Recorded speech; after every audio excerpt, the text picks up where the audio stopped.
So the next thing that we want to talk about here are, we've kind of talked about these different molecules. We've analyzed them a little bit. But how can we characterize this metal ligand bond? And what's the driving force for it to form? And how would we kind of characterize this bond?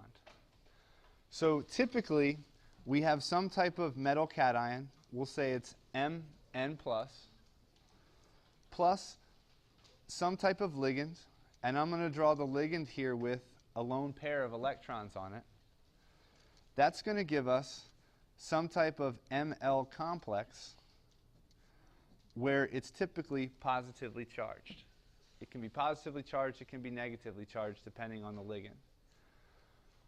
But basically, how these bonds forms and the driving force between them is the metal, we can say, is a Lewis acid, which means it's going to be an electron pair acceptor.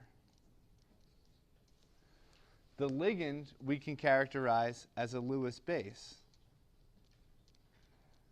which is an electron pair donor. So when you add a Lewis acid and a Lewis base, you get this complex ion.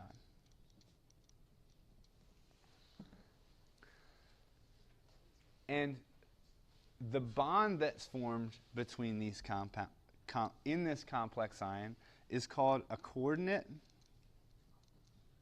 covalent bond.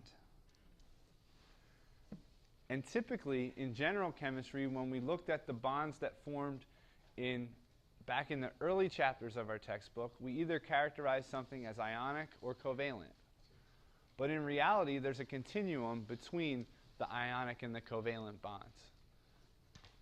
So in this particular case, this is a quote-unquote special type of covalent bond that in most cases, covalent bonds form between a nonmetal and a nonmetal. Notice that when we say this is a coordinate covalent bond, it happens between a metal, which is generally in the transition metal block, and it happens between a ligand, which is typically a nonmetal. Okay, so here we have a metal-nonmetal bond that's actually a covalent bond. And we kind of give that a special characterization, and we call it a coordinate covalent bond. But like I said, saying a bond's ionic or covalent is kind of a black and white definition. Really, there's a continuum between, a bond's ionic nature versus its covalent character.